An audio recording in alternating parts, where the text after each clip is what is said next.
Good evening, everyone. Welcome to the August 13th, 2024 meeting of the Zoning Board of Appeals. Please stand for the Pledge of Allegiance. I pledge allegiance to the flag of the United States of America and to the republic for which it stands, one nation, under God, indivisible, with liberty and justice for all.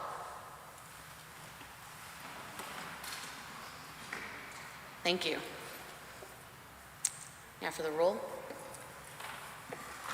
Ms. Hirsch is excused. Mr. Dubois? Here. Mr. Enick? Here. Mr. King? Here. Mr. Montano? Here. Mr. Soda? Here. Mr. Wolf? Here. And Chairwoman Ferrante. Here.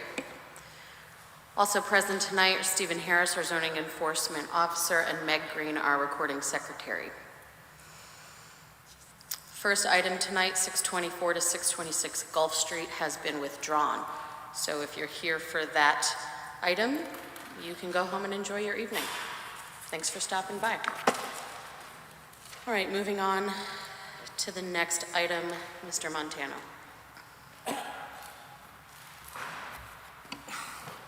4143 Darina Place, HBP 54/322/14, MC DD Thomas Lynch Esquire for KC Funding LLC, bearing section 3.21.2.12, lot area for additional dwelling unit on 4,101 square feet, where 5,000 square feet required, section 3.21.2.12, parentheses 4, to allow multi-family use on the 5,000 square foot lot, surveyed by Paul Stowell, 6624. Mr. Lynch. Thank you. Good evening, Madam Chair, and for the rest of the board. Good evening to you too. And just for the record, my name is Thomas Lynch. I'm an attorney with the law firm Lynch, Trimbicki, and Boynton, and my office is located here in Milford at 63 Cherry Street. And I'm here tonight with my clients Gary and Brian Beer, longtime Milford residents, operators of Dockside here in Milford, and very successful ventures here in Milford and other towns. And this is an application to vary section 321.212 of our regulations to allow the property at 4143 Darina Place to be recognized for 3 dwelling units instead of the 2 dwelling unit designation that's noted on the city records. So just by a little bit of background, my clients purchased the property some 4 years ago. The property is located in the Milford Center Design District. It's the MCDD zone where multifamily uses are permitted, accompanied with an application for site plan approval and a special permit to the Planning and Zoning Board. So if the board sees fit to listen to my arguments tonight and see why I think the variances here are warranted, this is just the first step of a 2-step process. We then have to go before the Planning and Zoning Board with an application for site plan and special permit. But those applications are pretty much uniformly granted as long as all of the zoning regulations have been met. The one zoning regulation that can't be met, because this is a pre-existing constructed house, it was built in 1925, the Milford Center Design District zone regulations went into effect in 1996. So prior to that enactment, this was a residential area. Darina Place, I'm sure we're all familiar with it. Meg knows it very well. She lives on Darina Place. It's a very short, narrow street located right here in the center of town, adjacent to the Metro North property. There's numerous 2-family and single-family residences on the site.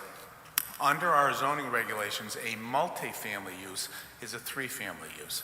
So under the cited regulations that we've put into our zoning application, basically we have a lot that's 4,100 square feet, and under the regulations, you need a 5,000 square foot lot to have 3 dwelling units of 2 bedrooms each and 1 additional 1-bedroom unit. And that's calculating the square footage of each dwelling unit.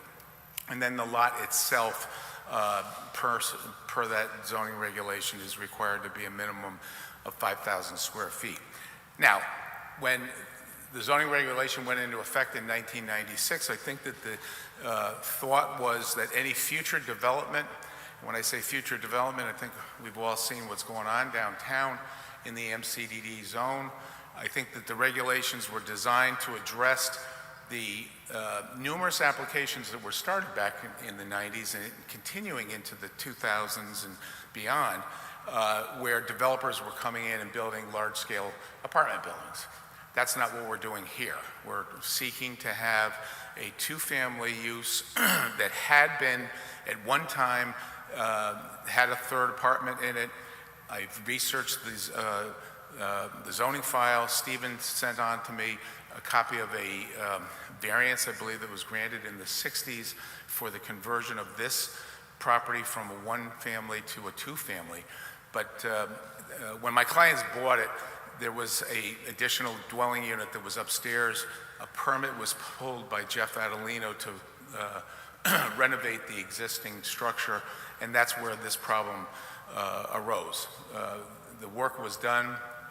All 3 apartments were in, major renovations were done to them, new kitchens, and when they went to get their CO, it was determined by checking with the zoning office that the assessor's card in the zoning office had this only recognized as a 2-family house. So all this work was put into the to the house, and this got caught at the tail end when they went to get their CO. So I offer all of that to you as way of background, but I'm stressing to you the fact that I'm using an argument that this is a rather de minimis reduction in the difference between the 5,000 square feet that's required and the 4,100 square foot lot that's provided, and that was a pre-existing non-conforming lot when the house was built. I also want to stress that Stephen had the opportunity to review this for me. I received a zoning review from him back on March 23rd, where he detailed the variances that needed to be sought tonight. He also outlined for the site plan to go to the Planning and Zoning Board that we would be required under the current parking regulations to have a minimum of 5 off-street parking spaces for these 3 apartments. We do provide that. We do have a site plan that's been submitted. It's part of your package and the documents that are on the internet. But I want to stress to you, this in no way is going to increase any parking on Dorena Place or any parking of cars on Dorena Place. The 5 parking spaces that are required under the zoning regulations are provided on site. So that's it. If the board has any questions, I'd be happy to entertain them. My clients are here. But again, this is one of those put Humpty Dumpty back together again type of applications that we present to you, where work was done in reliance on the zoning regulations, on reliance that a 3-family use is allowed in the MCDD zone, and it turns out that the property itself has always been designated according to the assessor's records as a 2-family dwelling. So any questions you may have, I'd be happy to. Yeah, Attorney Lynch, can you please review again the history of the number of units in the dwelling and the years that all changed from a single to a 2 to a 3? My clients bought the property, and at the time, the loft area was being used as a dwelling unit. I think there was like a temporary kitchenette that was up there, Sarah, so that when they went to pull the building permits to do the renovations to the house, because the house has been gutted, when they pulled the permits to do the renovations, they didn't note on the application, renovations of a 3-unit dwelling unit. They didn't say a 2-unit dwelling unit. I believe the permit itself said renovations to existing apartments, and that's how it was set forth on the permit. And I believe, Jeff Adelino did the work. I believe that Jeff relied on the fact that in that zone, you can have 3 dwelling units in the MCDD zone, and went ahead and did the renovations based on that. So there were 3 units when the property was purchased? There was 2 full kitchens, and then there was like a kitchenette upstairs, not a gas stove type of thing, but I think a refrigerator with an oven type of thing. Okay, and did all units have private access, or was there walk-through from the second to the third? I believe there was access. Actually, the fire marshal, as part of reviewing the property for the CO that we were seeking, all proper fire accesses are located in the property. Well, now they are. I meant when the property was acquired. I think so, yeah. There was no additional work done to sort of appease or acquiesce requirements from the fire marshal. Okay. Mr. King? Good evening, Attorney Lynch. How are you? Good, Andrew. Question for you here.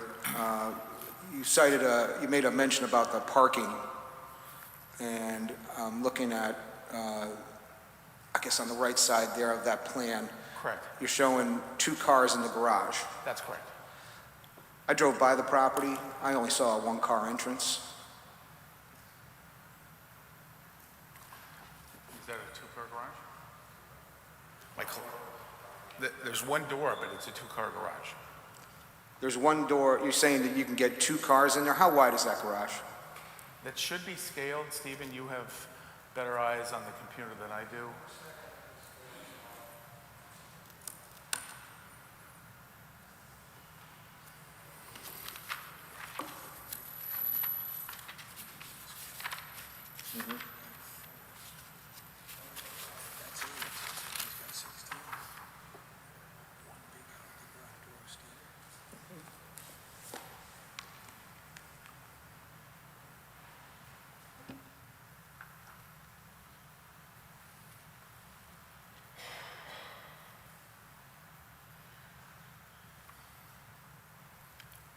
Stephen, the driveway says it's 16 feet wide, so I would take it that garage is 20, 25 feet wide.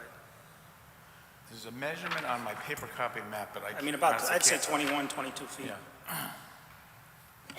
Scale's 21.3. okay. 21.3, you said? Scale's 21.37 feet. That's a 2-car garage. You can That's a get 2 2-car cars in garage. there. Yeah. What I saw was a 1-car garage entry and a doorway.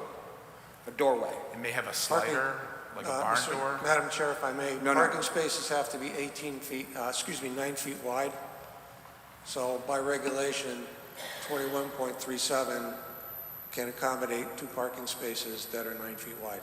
I understand that, but I think what Mr. King is getting at is with a single garage door, there's no way to maneuver that second car into the second spot.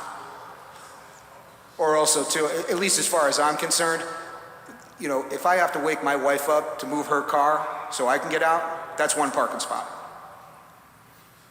Well, the regulations don't say parking has to be convenient. They just say you have to provide it. Andrew, so I'm told by my clients it's an overhead door, so it lifts up. So if you lift the door up, you got the 19 or whatever it is wide enough for the... But how wide is that door? That door's probably an 18-foot Yeah, door. how wide is the door? Or even a 16-foot door, you can get 2 cars in. But if the door is up, you can get both A cars. 2-car garage, a lot of times has a 16-foot door if it's tight. Okay. Overhead door. So you're counting the 5 parking spots with 3 you're going to squeeze 2 cars into a garage. If I want to get Well, out of that I disagree. garage, I've got to take 1 car out to get it out, and then I've got to get the other 2 cars to move. And you're calling that 4 parking spots? First of all, I disagree with your characterization of a garage that has sufficient width to accommodate 2 parking spaces, number 1. Number 2, many, many times with houses that we're approving down on the shoreline, there's tandem garages. There's the house elevated with 2 cars in tandem. So, people work together to move their cars in and out, and what's shown there is the reality of the site.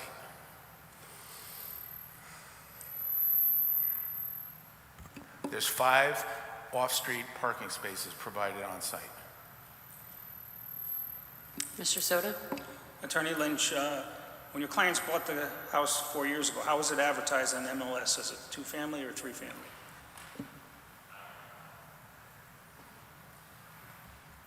The answer is I don't recall.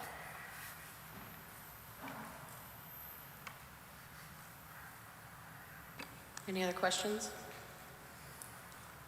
Could you hold for just 1 second?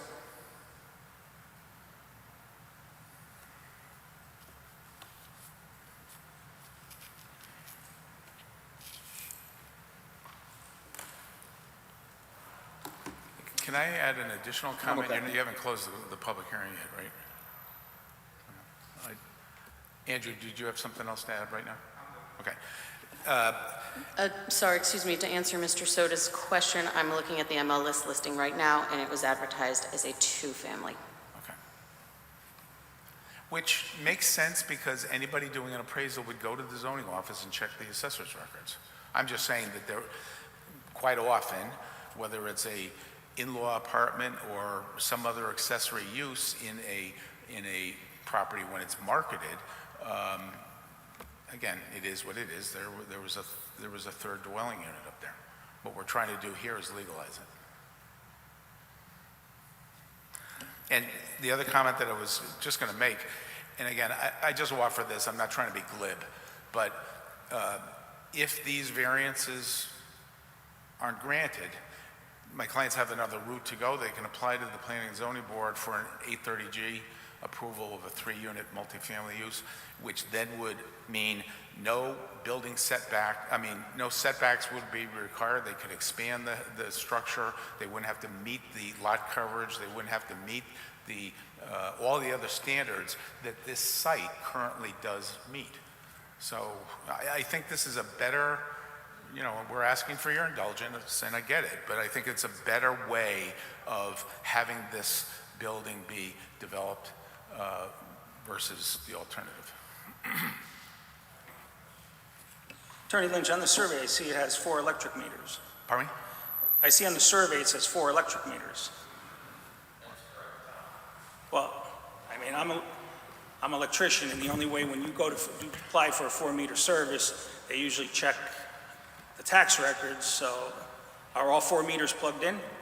Yeah, so all the buildings... Introduce yourself to the board. Hi, I'm Brian Beer, 39 Christine Sir, Terrace. please speak directly into the microphone. 39 Christine Terrace, Milford, Connecticut, member of KC Funding, LLC. When the property was purchased and renovated, all the building permits, I believe Jeff is here as well, were presented as a 3-unit building. It was inspected as a 3-unit building. It was also inspected by the fire for 3 units. I know we had to make some renovations on the 3rd floor to meet fire code. So we did everything in the idea that it was going to be allowed as a 3-unit building. So all the building codes were met for 3 units. We built it as a 3-unit. We were on the assumption that zoning was going to approve it at that time. There was a mishap and whatever, that didn't get to zoning properly. Trust me, I've been living in this town. I was born in this town. There's nothing deceptive about what we're trying to do here tonight. It was renovated and understood it was going to be made into a 3-unit building. Right. So we're when just trying to get when it did you put the approved. 4-unit service on? When you just renovated it? When we The 4-meter service? When we bought the property, it was completely gutted and renovated as a 3-unit building. At that time, all the services were redone. All new windows, roof, heating, electric, the whole entire building was redone. So the building department must have said it's a 3-unit because they wouldn't have approved the 4-meter service. Sure. 'Cause you got 3 meters in the house meter. Yes, so trust me, I thought I had a legal 3-unit No, I've building, taken and- multi-meters out, and the first thing the inspector does is he checks Right, how many units so, are legally there. I mean, when we found out is when we were Because trying one time I had a job for a 5-meter, 5-unit, we were putting a 6-meter on with a house, and I went to the building department, they said, no, it's only a 4-unit. I had to call the owner and tell him, hey, you can't get a 5-meter service here. Well, we ran into the opposite problem. When we went to get the CO for a 3-unit, they said, oh, no, it's only 2, even though there's, as you say, 4 meters on the building. I don't know if any of you drove by. I know Andy said he drove by the building, but I mean, it's a really nice building. It's really well done, and it's a nice building. It's an asset to the street.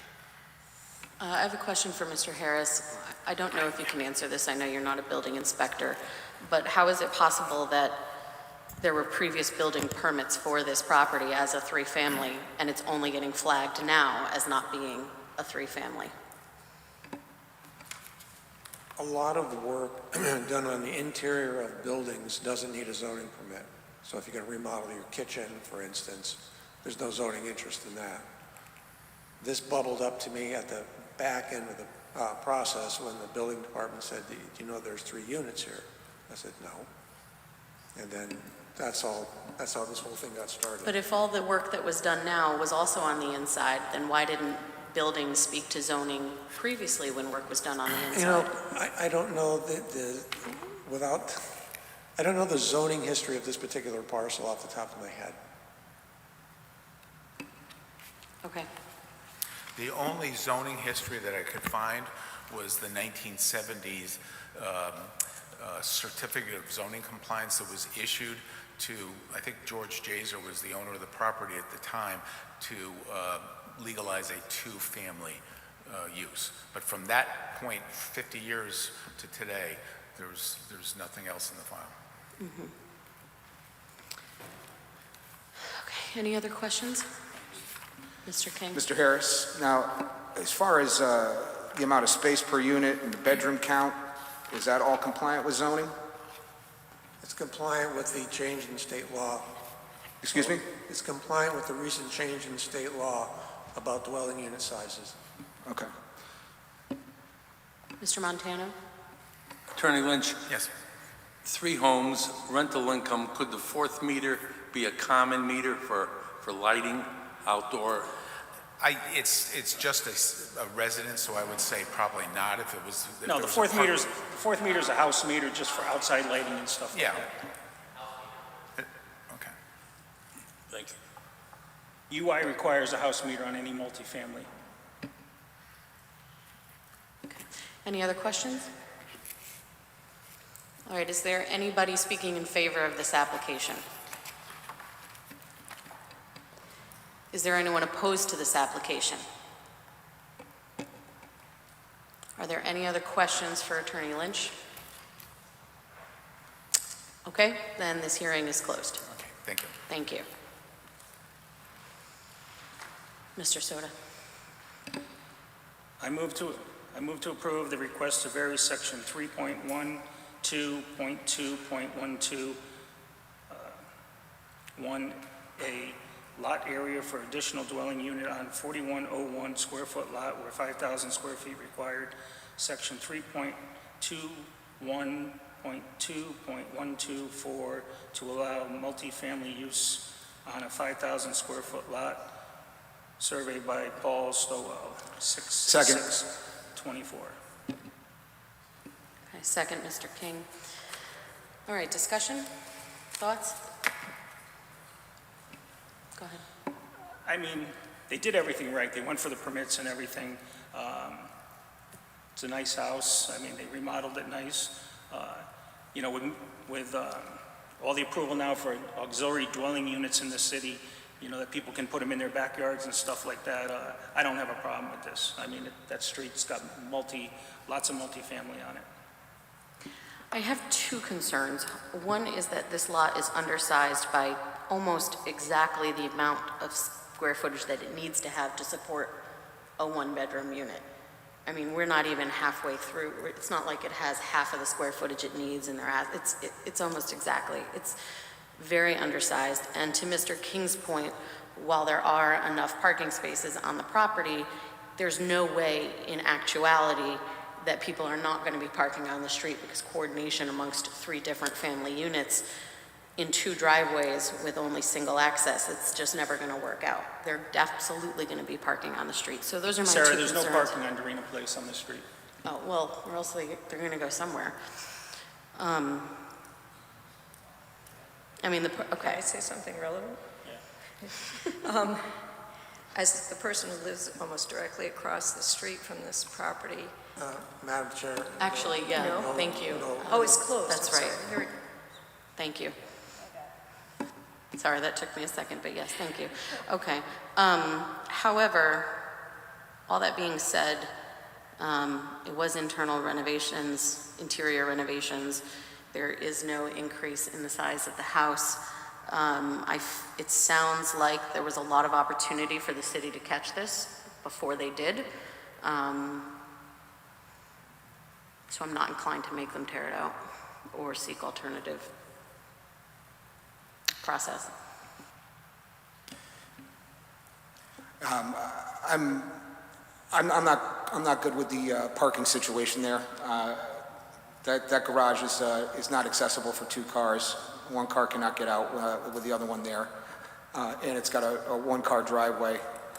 I don't see how that's 5 parking spots. Well, I disagree with you on that because, I mean, residentials have long driveways and sometimes you park 3 or 4 cars and, yeah, you have to get people to move them or they park in order of the way they're going to go out. So, I mean, at least they have off-street parking, so that's the big thing. I think the difference here, Bill, I don't want to carry this too far, but you know, that's much easier to coordinate within a single dwelling unit with a single family unit or roommate structure. When you're talking about working between 3 separate households to get in and out of a tandem situation. How many years has it been working? It's been a 3-family for we don't know how long, and there's never been a parking. Well, and that's the bigger point. I think there's been a lot of opportunity for this to have been caught, and it wasn't. Well, not only that, but listen, I have a rental on Cherry Street, and it's 3 units, and there's only 1 car for each unit. You know what I mean? And I've never had 2 cars for each unit, never. There's always been 1 car for two times. I think there were 2 cars for 1 unit, and the other 2 units had 1 car. And with the train station right there, you can walk to the train and get on. So you might not, and they walk downtown. These millenniums, they don't have cars. They usually use Ubers for everything. I was going to say that you acknowledge parking. That could be tough if you had 5 cars nested. This is tailored to a metro environment. So you see the 3rd floor with a train usage only possible. We have a parking space availability increasing in the city.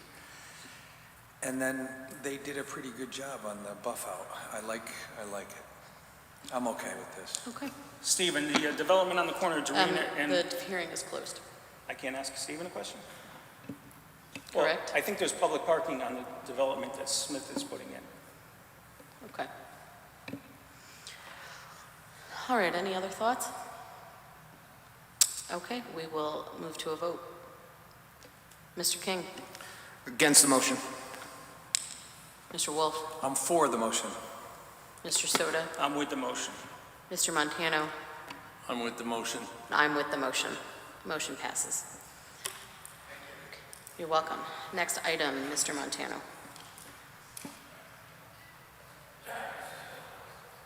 #107 Fifth Avenue, MBP 9/129/15, R10, Laura Pinello? Pinello? Owner, varying section 3.1.4.1 side yard setback to 6.9, where 10 feet is required. Rear setback to 24.8, where 25 is required. 4.1.4 rear project to 19, where 21 permitted. Surveyed by Codispoti on February 10th, 24. Ready? Sir, go ahead. Hello. My name's Rich Gustafson, builder in Orange, Connecticut, and representing the owner, Laura Pinello. She purchased this lot. It was a pre-existing building lot. There was a house there that burned about 15 years ago and was torn down. The lot's only about 4,800 square feet. Although it's in an R10 zone, you know, the lot was developed, you know, as non-conforming to today's standards. The previous house, although we don't have a A2 survey of the house, there was a pretty good picture in the file that showed the house was granted in 71, a setback for the front yard, 12.5 feet. They had a garage that was approximately 2 feet off the left side property line. You know, trying to keep in conforming in traditions of Laurel Beach Cottage. We're only doing a 2-story house, you know, 1-car garage underneath. The house has to be elevated slightly, only about 3 feet because we're in the flood zone. But you want to keep a front porch, you know, want to keep it Laurel Beach cute cottage. But it's only 30-foot wide lot, so we need a setback variance on the left side, and we picked that side because there's a driveway there. It's not really imposing too much on the neighbor to the left. It's not much that we're asking for, but yes, we are asking for a side yard setback. The rear, that's just for the little stoop to come out the back door off the kitchen dining room area. We may be able to play with the grade a little bit, and that wouldn't come into effect. It could be just steps out the door, but it's not for any type of building structure. It's just going to be, a concrete pad and steps down to the yard.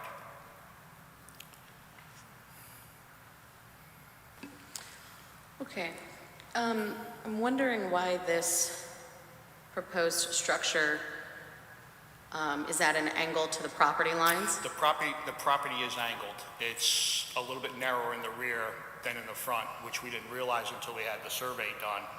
We were all kind of planning on squeezing a 30-foot wide house in there.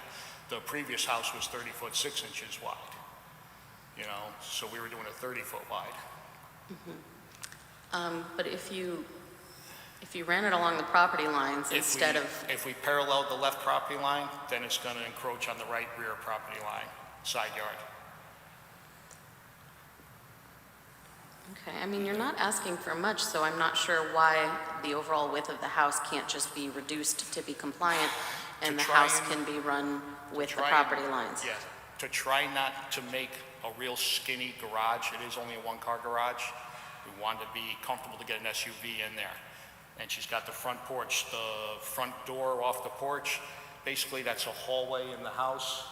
You don't have the building drawings up there. You can see the front porch. Straight back from that steps is the front door. So you really have a hallway and a very narrow living room. So to make it even a few feet skinnier, really cramps the house.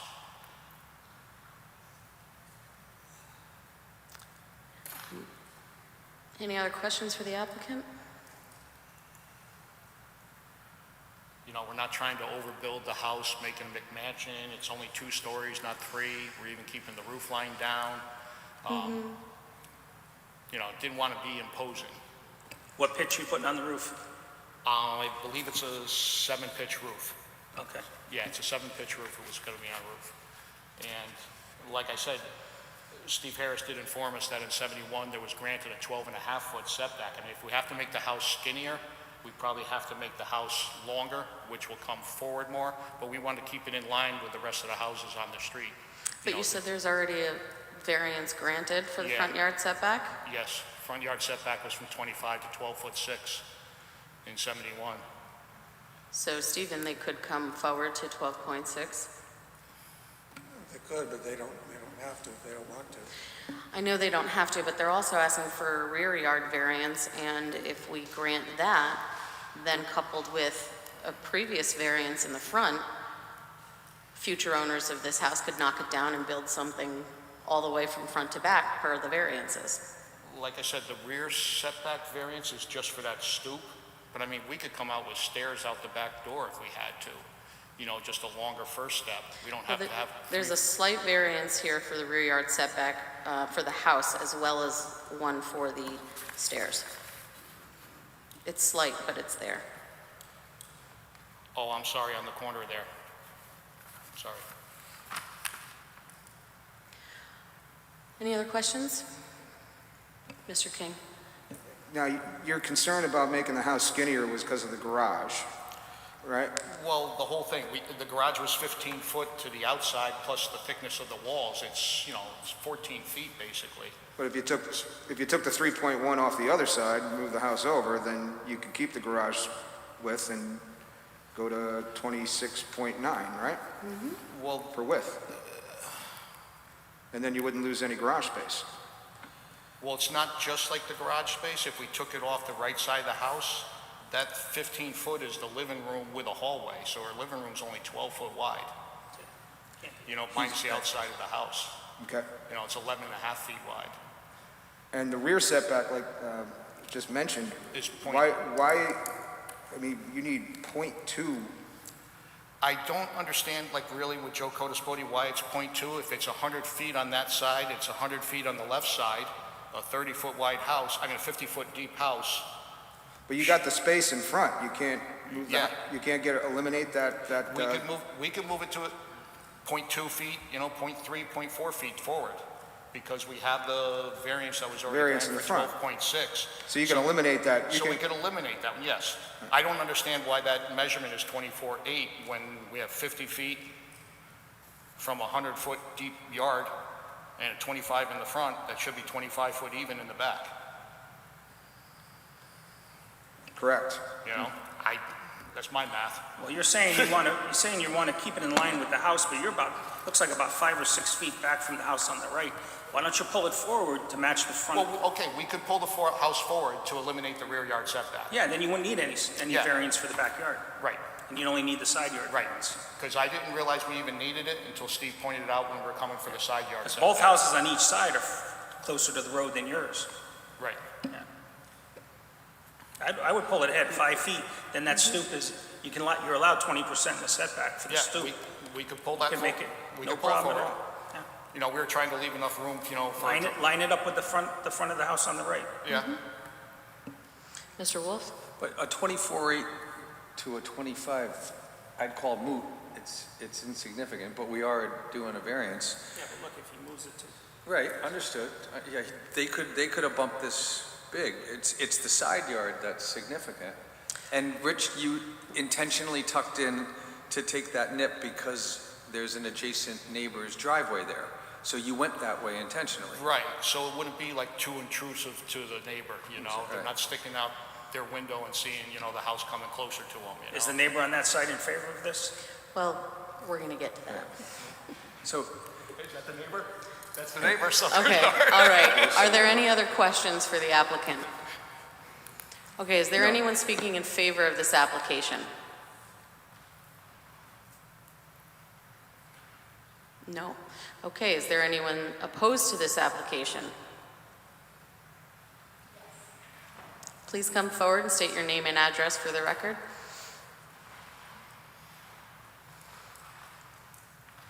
Good evening. My name is Maura Kelly. I'm the owner of the property at 108 Fifth Avenue, which is on the left side, as you look at the diagram. I've looked at the plans, and I can appreciate what Laura wants to do. I want to be a good neighbor, but I am concerned about the setback at the back of the house. The structure that would be 6 feet 9 inches from my property is very close. I'm concerned about noise, about fire rescue. Unfortunately, the house before, I know it, certainly no reflection on Laura, but did burn down. I worry about people with those little fire pits today. I want to keep the look of the community. I've been in Laurel Beach for about 5 years. I see that there's a nice bit of space between the houses. When I look at the back of my house and the 6 feet 9 inches, it is very close. So I'm not opposed to the 8 feet 8 inches at the front of the property, but I do feel it is too close at the back of my house. Great. I don't know if you have any other questions or... Laura, you're a resident of Fifth Ave? Maura.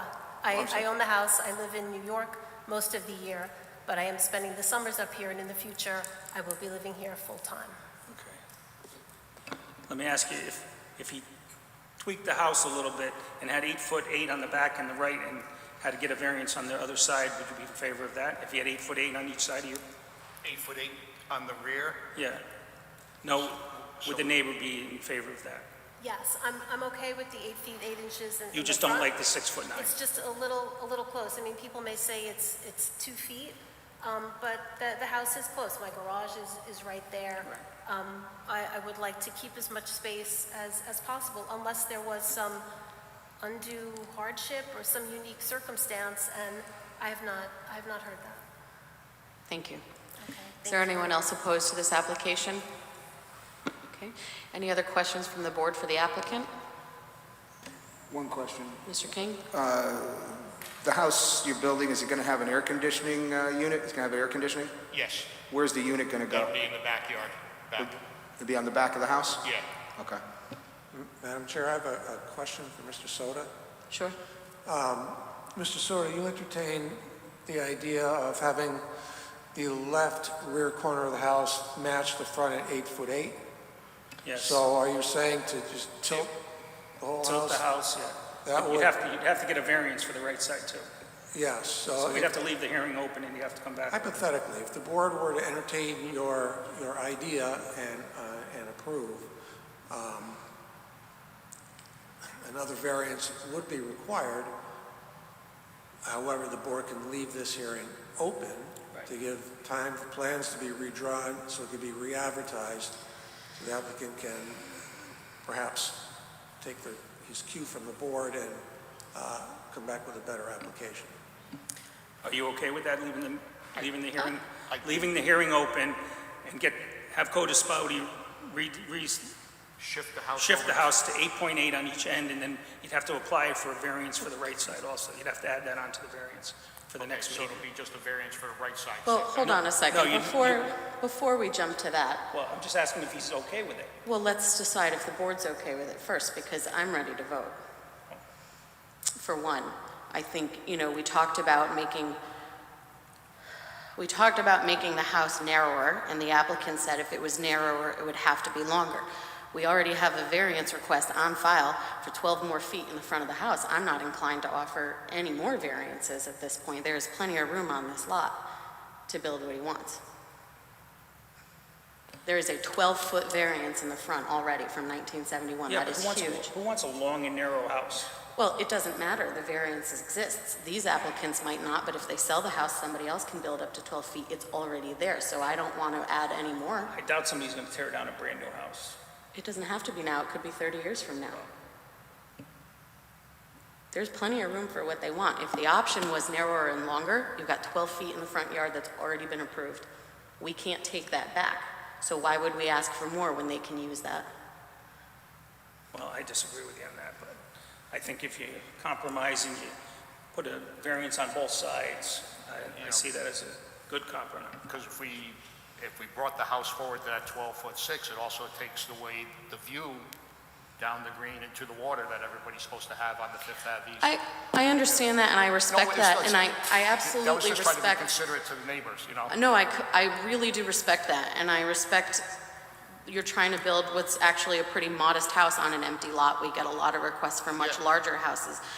The fact of the matter is our hands are kind of tied because this variance already exists, and you might not make use of it, but that runs with the land forever. It is 50 years later from when this variance was issued, and it still exists. Anyone can build into that space, and now you've got a house that's even wider than the zone requires, even further back than the zone allows, and you can still get 12 more feet in the front. So I'd rather see you make use of that 12 feet than ask for any more allowances. Okay. Even if we didn't even do it to the back, because like I said, my math equals 25 feet on that backyard, setback. 100-foot long lot, 50-foot house, 25 in the front, 25 in the back. I don't know why it says 24. Well, you know why? Because the house is tweaked. It's what? It's tweaked, It's off you know what I kilter. mean? It's on an It's diagonal. not flush with, it's not parallel. So, as soon as you do that, the house is longer, The back, okay, Yeah. yep. by 4 inches. Yeah, left side's Or 25, close, yeah. right side, 25, but up and in, maybe. So we need to decide if we're going to vote tonight or keep the hearing open. I want to ask Stephen a question. Stephen, they have that variance for the front yard. Is there any way they can say, we don't want it anymore and get rid of it? Yield it back? No, the variance belongs to the land, not the owner. Okay. The variance runs with the land. It's there forever. Okay, who wants to leave the hearing open? Show of hands. 2, 3. 3 out of 5, okay. All right. Well, we'll keep this hearing open until next month, and hopefully you'll be able to present adjusted plans in line with our discussion here tonight, if that's agreeable to you. I'll have to talk to, the owner. Yep, okay, thank you. Okay, thank you. Okay, next item, Mr. Montano.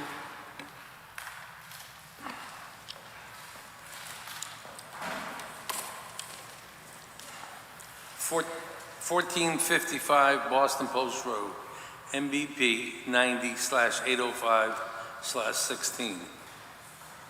Thank you.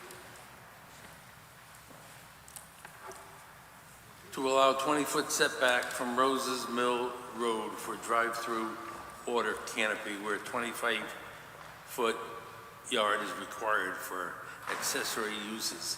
Section 5.1.4.1 parentheses 3, to allow one waiting position for cars leaving fast food drive-through window where two waiting positions are required.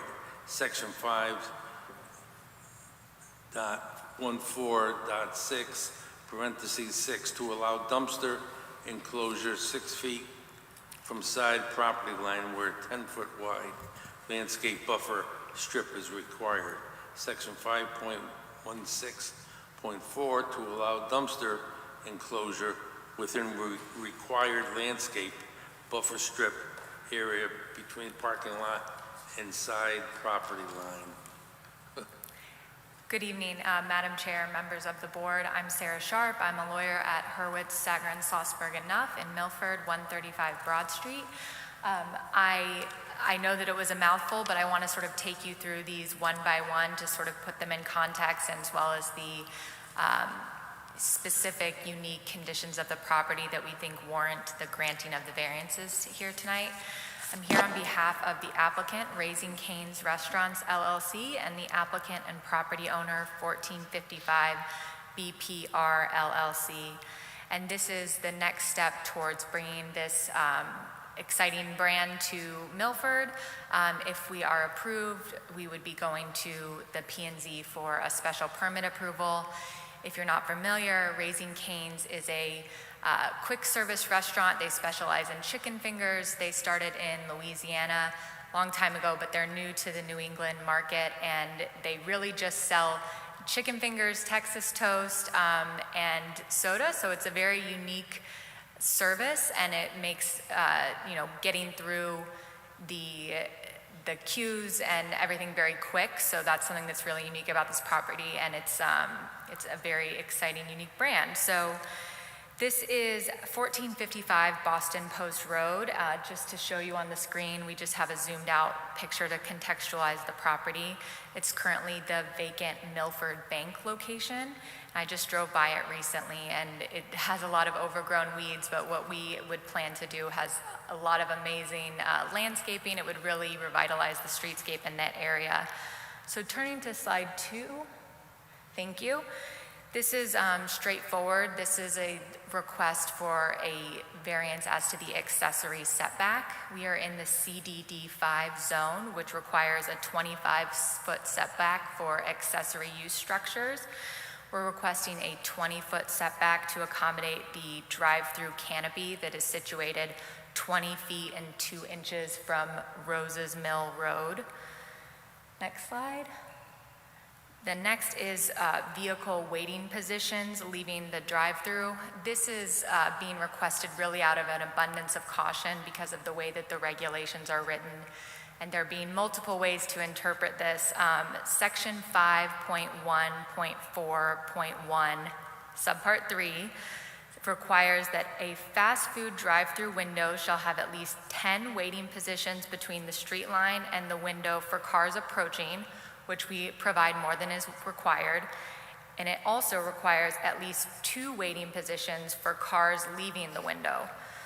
So when I had discussed this with Stephen, he agreed that it really wasn't clear what window they're referring to when you're looking at 2 windows here. We have 3 waiting positions after the payment window, but only 1 waiting position in each lane after the food pickup window. It would be a problem for me if we got to P&Z and hadn't requested something that we needed.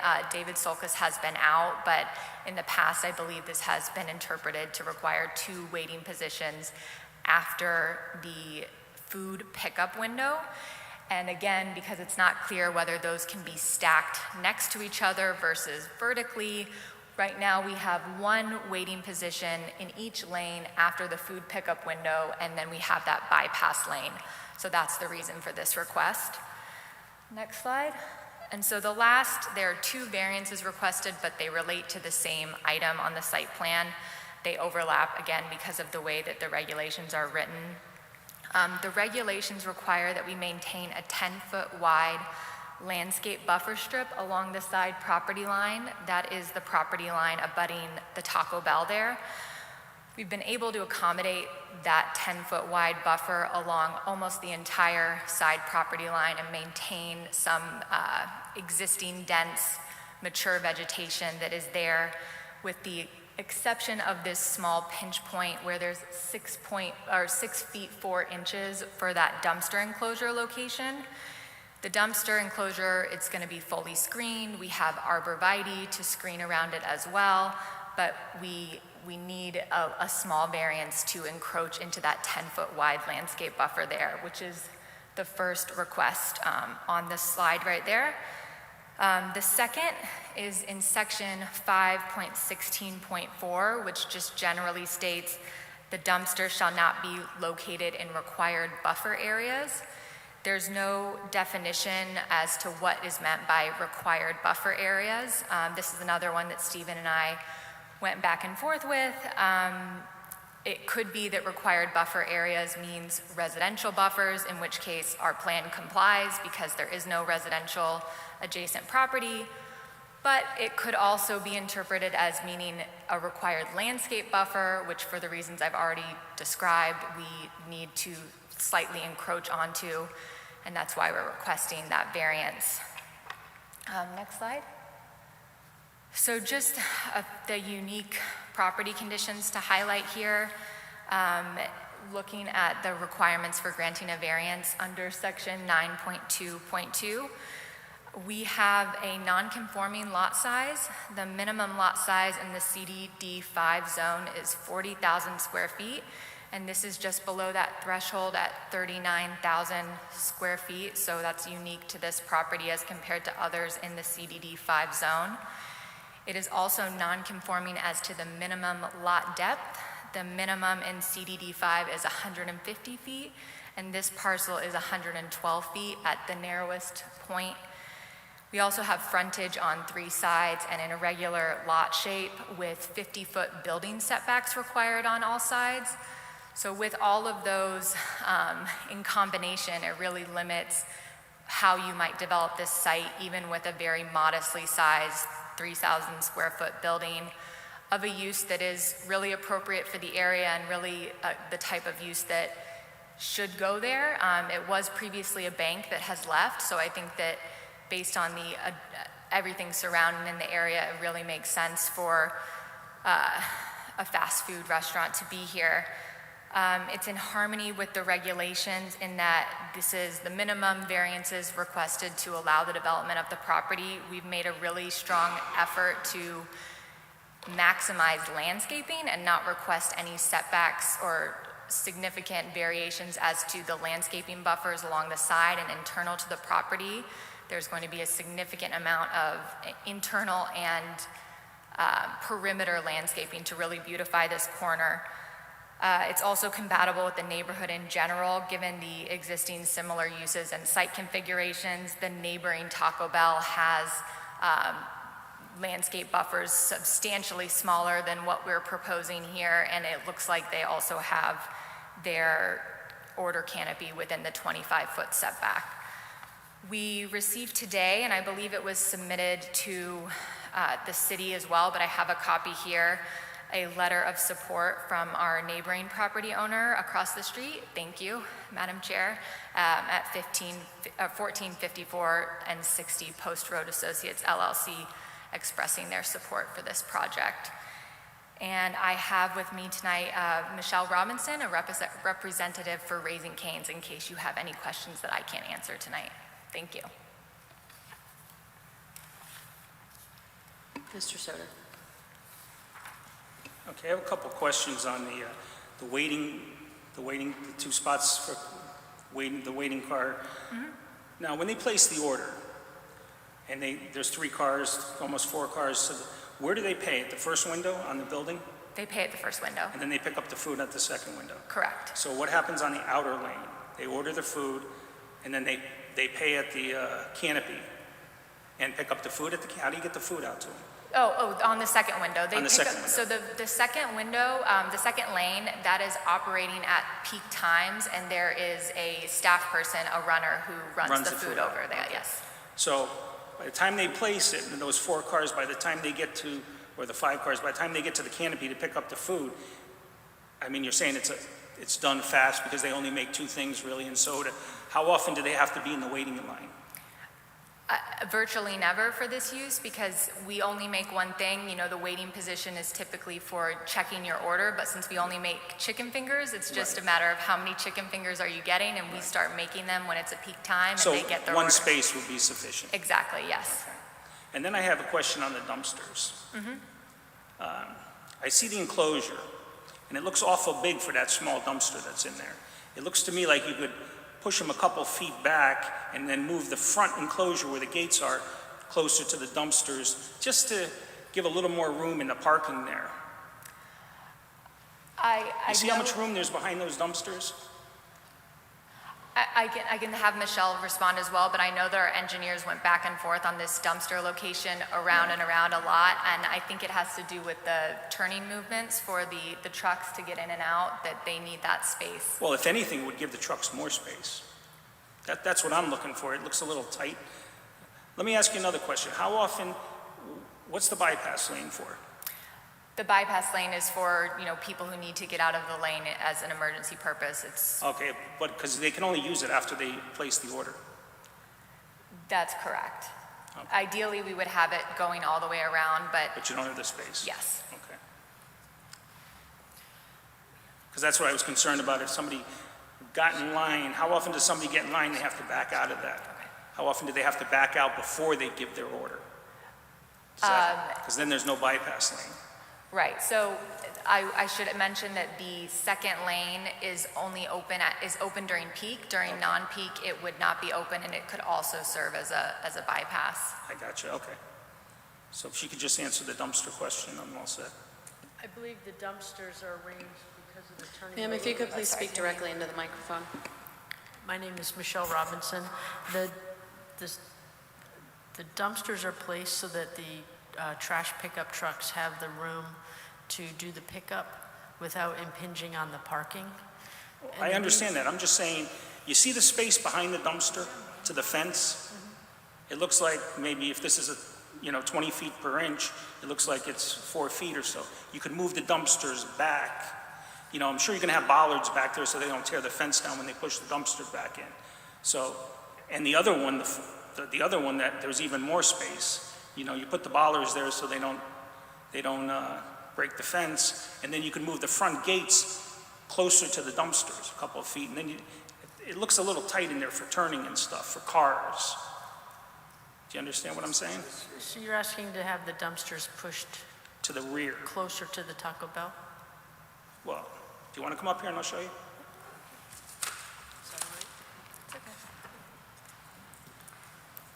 See all this space from here to here? Oh. If you took the dumpster and you just took this dumpster and you moved it back like 4 feet, and then take these gates and move them back 4 feet, you could still have the bollards so they don't push the thing. And the same thing here, you see all this space you have? And then move the gates back. Because to me, these corners look tight. They would be back some more. You'd still have the same, you'd actually have more, you'd end up with probably 44 feet here, which would help the But truck. Bill, I mean, that's just a suggestion. Bill, the only issue we're dealing with I tonight here understand is that. the I understand. 6.4, and that doesn't solve that problem. No, it doesn't, but. So then let's stay focused on what Well, there's the also another board thing. is tasked with. I understand that, you could actually even move this line this way more too, and make that maybe 7.5 feet or something, you see what I mean? Okay. Mr. King, This is probably, I'm sorry, what was your name again? Michelle. Michelle, how are you doing? My question's on the waiting spot. Now, I would imagine if somebody has to go to the waiting spot, that's kind of like that's a fail for you guys, right? You want to get everybody at the window and give them their food, correct? So we only do serve one item, which is chicken fingers. That's our one love. And then everything else is sides. We have Texas toast, coleslaw, French fries, and beverages, which are sodas, lemonade, and iced tea. When the way the building is designed and the way we have cameras at the entrance to the drive-through, the crew can actually see when there are people queuing up, and they have a call-out that they do, which is drop chicken, and they begin cooking chicken because they know exactly what you're going to order, they just don't know how many. And so the idea of having to go forward to wait, like, I've seen it happen at, like, McDonald's, where they're like, oh, can you drive over there while we make your hamburger? We don't have that because there's no point in pushing you forward, because I also don't have what I need for the guy right behind you. So that front place is really just for the 2 seconds to check and make sure your order's right. Yeah, but so my question is that, I mean, most of the time, though, you want to get them right at the window, hand them their food. You don't want them in the waiting line, right? Correct. In the waiting spot. Yep. What's your success rate to, what's the percentage of customers that don't have to wait? You guys track that? If we do, I'm not aware of it. Got an idea? I mean, Well, I do know that our speed of service is about 5 cars long, 2.5 minutes. Okay. It's 5 cars long? So Which 3, is- 4, 5, 6, 7, 8, 9. All right. So by the time I'm in the 5th car position, you're gonna have my food ready. So there's 5 cars between where you order and where you pick up? Okay. 1, 2, 3, 4. Okay. Yep. All right. So that's your goal then, is to get the 5. So Yes. what I'm trying to figure out is how many times do people are waiting? I mean, that's is this really an issue? No, I don't think it is an issue. We've talked about it extensively internally. And we don't see it as an issue because there's nothing to wait for. If I don't have the food for you, I don't have it for the person behind you. Yeah, all the food. I mean, you're not cooking it when they order it. You're already ahead of the game. We're cooking it as you're lining up because we know that you're going to order chicken fingers. Okay. Even there's a sandwich on the menu which is chicken fingers. It's not even a chicken breast, it's chicken fingers. Got it. What are your peak hours? It would be, midday, weekends, and midday every day. I mean, lunchtime and evening. So how many hours per day? Oh, our total operation hours? Well, no, the peak hours. No one's addressed that. How often is this second lane going to be open? I would anticipate it's really driven by what the crew sees happening in the line, but I would anticipate it's a couple of hours on a Saturday afternoon. It's evening rush, 5 o'clock, 6 o'clock time, maybe at lunch during the weekday. So it only opens if you see a backup of vehicles? Yeah, so what they do is, it's a little complicated, so I'll walk you through each one. There's a couple of different scenarios. So scenario number 1, everything's normal, and you guys have seen this scenario like at a McDonald's where there's 2 lanes that drive in, you order, and then you merge into one. That's what happens. You merge into one and you pay, and then you go forward. When we have a peak, what they'll actually do is shut the menu boards off, and they'll send crew out to the menu positions, and those crew will actually take your order and your payment, and then you proceed straight forward. You don't merge over. And there's crew that's at the pickup window that actually, they're handed the food through the window, so they deliver it to the outer car. I've also seen them deliver it to the inner car, and that's how they keep both lines moving. Okay. I'm also seeing on your survey that the proposed plan is providing a few more parking spaces than is required. Is there a way to reconfigure this to lose those parking spaces and increase the waiting area if that's what's required? There is not a way. We have tried to reconfigure the parking spaces a million different ways, and even if we dropped those few parking spaces, we still wouldn't gain another waiting position. Okay. Because of where the building has to sit. Yeah, because of where the building has to sit, because of the 50-foot setbacks. Okay. Let me ask you this, how many people normally dine in? It depends on how busy it is, you know, if the So drive... is your traffic more drive-through than dine-in? Yes. Okay. So if you have the 2 extra spots, I mean, they could actually pull straight ahead and go take 2 spots, and you could make them wait there if you really had to. Yes, I don't know that that would satisfy P and Z for this I requirement. understand that, Yes, but- but that's correct. Yes. Okay. Mr. King? The inside dining to drive-through, I mean, you must have a percentage what that breakdown is. I mean, what are we talking? 5 to 1, 6 to 1, 7 to 1? So it's generally 75 to 80% of the traffic is through the drive-through. Excellent, okay. Any other questions? Okay, is there anyone in favor of this application? Is there anyone opposed to this application? Any more questions for the applicants? Okay, this hearing is closed. Mr. Soto. 1455 Boston Post Road, I move to approve the request to vary section 3.20.4.2 subsection 2 to allow 20-foot setback from Roses Mill Road for drive-through order canopy where 25 feet is required for accessory uses, section 5.1.4.1 subsection 3 to allow 1 waiting position for cars leaving fast food drive-through window where 2 waiting positions are required, section 5.14.6 subsection 6 to allow dumpster enclosure 6 feet from side of property line where 10-foot wide landscape buffer strip is required. Section 5.16.4 to allow dumpster enclosure within required landscape buffer strip area between parking lot and side property line. Second. Thank you, Mr. King. Okay, discussion. I mean, I think they've done everything possible here. I don't have a problem with it. I don't have a problem with it either. I think the waiting thing is not an issue. These guys make chicken and they have it ready when they get there. I don't think there's any waiting really going on. The overhang, the canopy doesn't bother me either. It's just a canopy for them to get their orders out.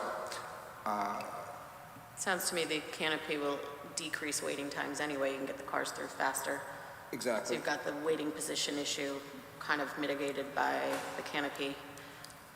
Also, you can't find a piece of property more unique than this to the area. I mean, it's surrounded by roads, except for one side. Right, but there's a 50-foot setback on all sides, not just front. It's front, side, rear. So it's not really unique in that way, but... Okay, any other thoughts?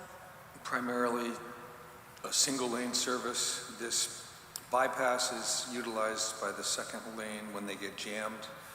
Hopefully they'll be that busy. I don't have a problem with it. Parking's adequate. I appreciate that dumpster comment, but I think that's nested in for service trucks as well as accommodating this entry-exit as well. So I'm okay with it. Okay. Any other comments? We'll take a vote. Mr. King? With the motion. Mr. Wolf? With the motion. Mr. Soto? With the motion. Mr. Montano? With the motion. I'm with the motion. Motion passes. Next item, Mr. Montano.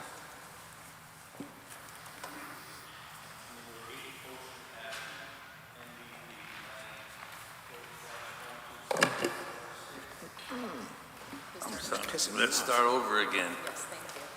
I apologize. 8 Ocean Avenue, MBP 9/126/6, R 7.5, Jeffrey Adelino, agent for John Olive, owner, variance section 3.1.4.1, front yard setback to 18.9 feet where 20 feet are required, section 6.3.2 to expand non-conforming structure. Thank you. Jeff Adelino, everybody hear me okay? 136 Research Drive, Milford, Connecticut. Basically what we're looking to do is add a 3rd floor to the dwelling. The house has been existing for a number of years. We're not looking to expand the nonconformity. We're just going straight up with the existing structure on the first and second floor. So you're adding another floor, redoing the roof. Are you going to be renovating the inside of the house that's existing as well? Yes. All right, what is the total cost of this project? So I spoke with Stephen today about that. We either have to fill in the basement or we're going to come back in with our renovations for the inside of the building and bring our costs down. What's that? So we're either going to bring our costs down with our renovations. Stephen had given me a call today and asked me to discuss that with him. So either way, we either have to fill the basement in if our costs exceed by the city, or cut our Okay, costs so to you're fit aware into that it. there could be Correct. increased costs here, and because I just, my concern is I don't want to potentially offer an approval here and then see the project not get done because it's beyond budget. Correct. Okay, Yeah, all and right, we so meet- you're aware of that? Yes, Okay. and we do fall underneath the height requirement. Even if we had to lift the house to make it conforming, we still fall underneath the requirement for the height. Right, yes, correct. Okay, and so you're not looking to, the existing house is already in the setback, you're looking to go straight up? Correct. No change to the footprint, no projections off the house in any other place, just straight up? Okay. Correct. Any questions for the applicant? So we're looking at a setback at 18.9 where 20 is required. That's existing nonconformity? That's an existing, that's to the front stoop. Right. Yeah. Okay, so that's there right now? Correct. Okay, thanks. Did you say you weren't expanding in nonconformity? We're looking to go straight up. I'm not expanding out in any way. We're just looking to stay Madam- within the footprint on the first floor. on the second Going up is Madam expanding. Chair, point of clarification. The expansion of the addition of the third floor is the expansion of the nonconformity. Yes, up. I think what the applicant was saying, if I may, is that you're not I'm not increasing the expanding the footprint. footprint, correct. But yes, it is an increase of the nonconformity, that's why we're here tonight, because it's going up. Okay.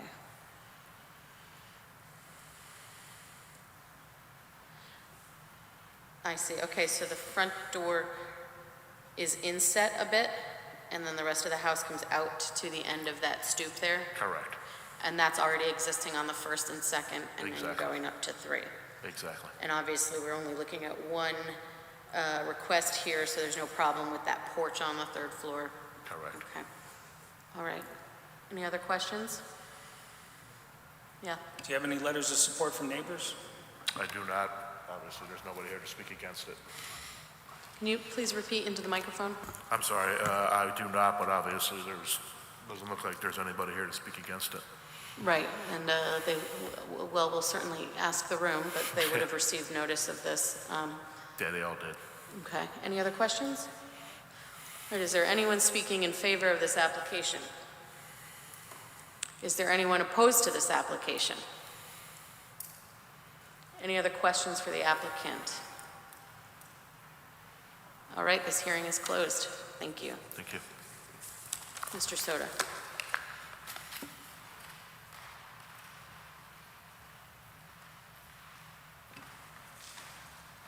8 Ocean Avenue, I move to approve the request to vary section 3.1.4.1, front yard setback to 18.9 feet where 20 feet required, section 6.3.2 to expand non-conforming structure. Second. Thank you, Mr. King. All right, discussion, thoughts? It's not an increase of the footprint, which we certainly like to see. It is an increase of the nonconformity, just to get our language correct, because it is going up. But it is directly in line with what's on the first and second floor, so that's something to consider. Anyone It does else? not look like going up another level would block anybody's views at all of the water either. Well, I mean, that would almost be irrelevant anyway, because they're not asking for a height variance. That would be zoning compliant, so. Oh, well, yeah, okay. I see your point. Anyone else? All right, to a vote. Mr. King, With the motion. Mr. Wolf, With the motion. Mr. Soto, With the motion. Mr. Montano. With the motion. I'm with the motion. Motion passes. Thank you. Next item, Mr. Montano. Thank you. 18 Berry Street, MBP 9/126/6R 7.5. Ladislaw La? You got it. I got it. You can call me Owner. Larry. Everybody calls me Larry. Variance section 3.1.4.1, side yard setback to 7.3, where 10 feet is required to widen existing garage. Thank you. Larry, please proceed. Good evening. I'm here because I want to widen my garage. I have an old house, 1957. It was a carport, and they decided just to put walls up there, so I can't even fit a vehicle in there right now. My job requires me to take a vehicle home. I'm on call 24 hours. I'm responsible for this vehicle and everything inside this vehicle. I like to store it in a safe place, which would be my garage with all these break-ins and thefts going around in the neighborhood. So by expanding the garage to the side, I'll be able to park the truck and open and close the door. All right, how wide is the existing garage? The existing,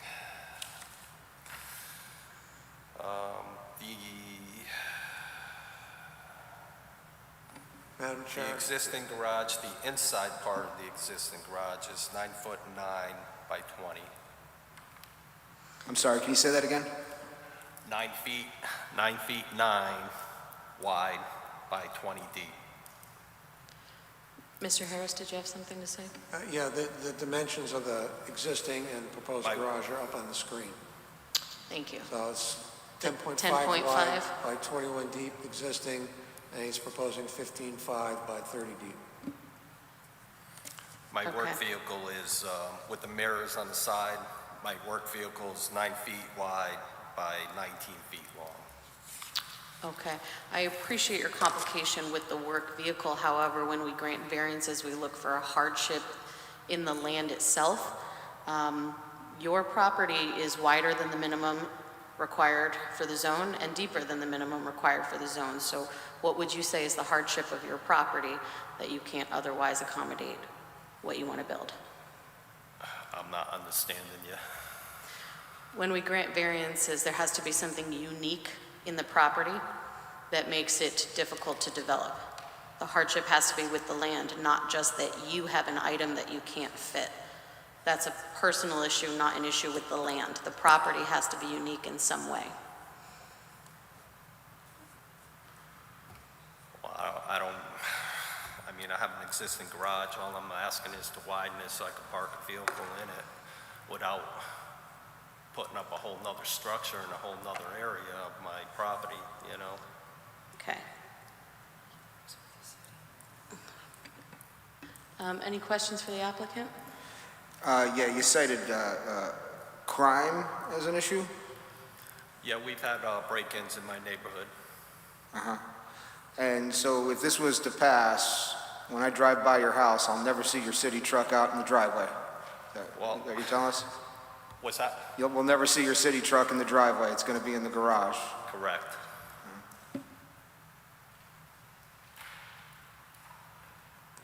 Mr. Montano? Sir, I take it you're a city employee with a city vehicle. Correct. You are on 7 days a week call? So I maintain 17 buildings in the city. Right. I'm on emergency calls 24 hours, so 2, 3 o'clock in the morning, break-ins, alarms, fires. You have thousands of dollars of parts and supplies in the vehicle? Yes. Thank you.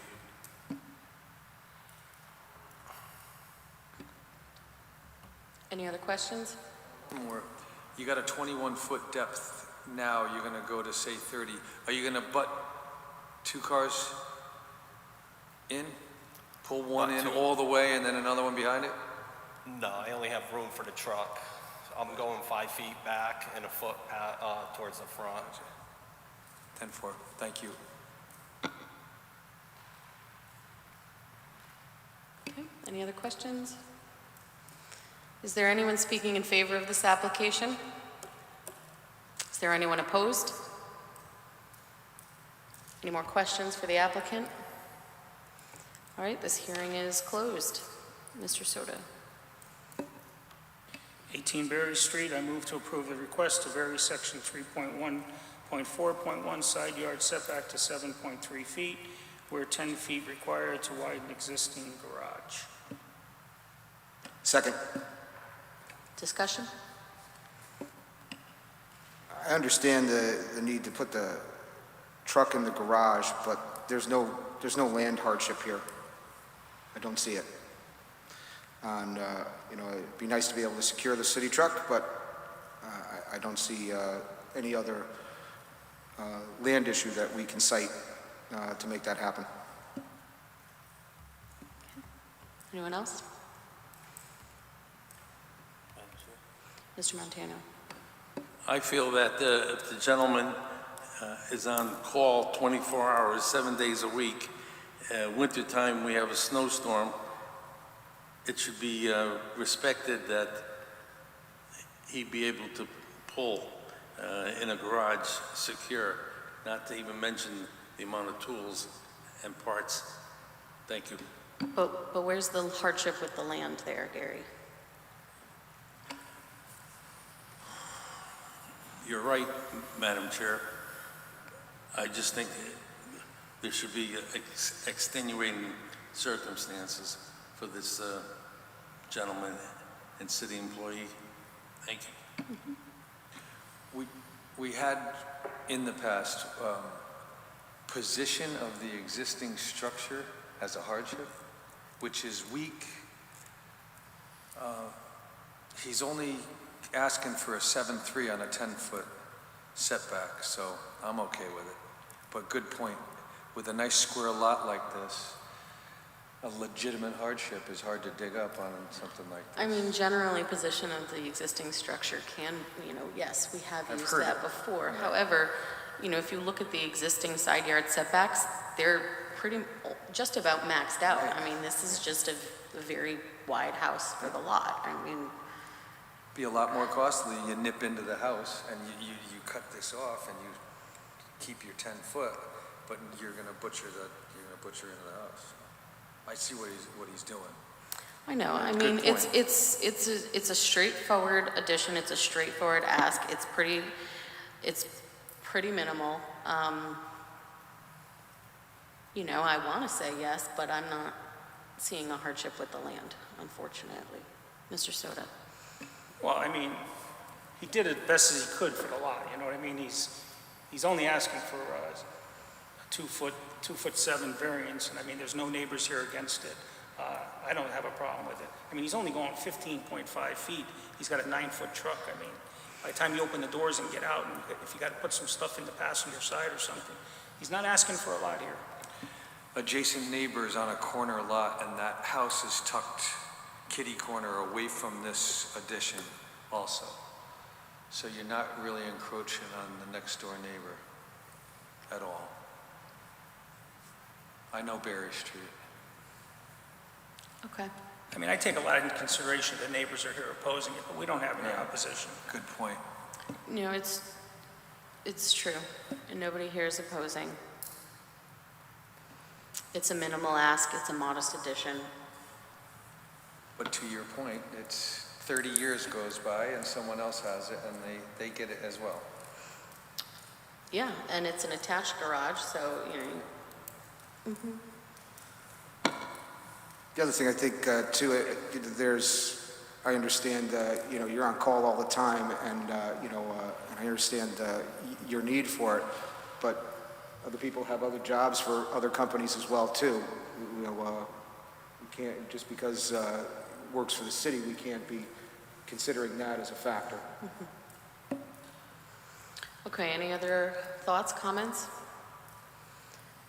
All right. I mean, the existing garage that was there was only 10 and a half feet. He had 9'9" inside. You could barely get a car in there and open the doors, you know what I mean?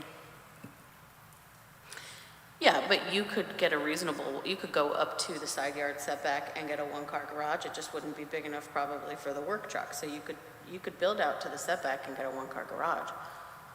You got a few more feet, because it's at 10.5, he's asking for 15.5. That's 5 feet, but it's a 2.7, so you can add 2.3 more feet on 10.5. That gives you almost 13. That's enough for a one-car garage, is it not? For a car, but not for a truck. That's Right, tight, that's but- tight for a truck. Trucks have big doors. I understand that, but a one-car garage at 12 feet is pretty Is standard. it a dual rear wheel truck? We, I'm no sorry, more what? no more questions, the hearing is closed. No. Yes, I understand, it's probably not wide enough for a truck, but that is the applicant's hardship, not the land's hardship. And it seems, I mean, Bill, you can confirm, would there be enough to build a one-car garage, 12 to 13 feet there? 12 foot is okay for a car, but not a truck. Okay. All right. Any more comments? Or we'll take it to a vote. Mr. King, Against the motion. Mr. Wolf, I'm with the motion. Mr. Soto, With the motion. Mr. Montano. With the motion. I'm against the motion. The motion fails? Motion fails. Motion fails. Thank you. Thank you. Okay, new business. Next month, we will have Fifth Avenue carried over. Any other applications yet? A couple coming in from Attorney Lynch that I'm aware of. Okay, a couple more. Any old business? Gulf was withdrawn, so. So Gulf goes it's- away?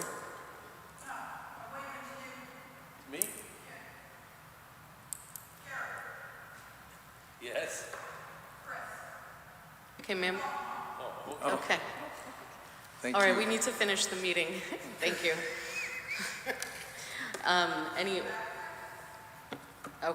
Any staff updates? No. No. Okay, we need an acceptance of the July minutes. So moved. Okay, Second, if you need it. all right, all in favor? Aye. Aye. And we've got a couple more applications for next month. And hopefully, summer is tough, so hopefully next month, the city attorney will in fact be here to have a little conversation with us. So looking forward to that. And with that, I guess, meeting adjourned. Stephen, you were right on the money at 8:30. Thank you, Stephen. Thanks, Meg.